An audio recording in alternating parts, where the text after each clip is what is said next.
Welcome from Software Bank, how to use channel and page. Now I describe for you about Malwarebytes. Malwarebytes for Windows 4.2.0 released on August 24, 2020. Malwarebytes for Windows 4.2.0.28.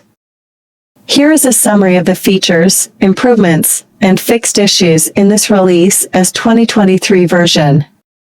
Features and improvements. Added an option to start a scan from the monthly summary report when no scans were completed in the last 30 days. Made general improvements to the notification framework. Revised the scan complete notification buttons. Now they will open directly to the scan summary page. Implemented minor performance improvements. Fixed issues. Addressed a minor cosmetic issue with the monthly summary report.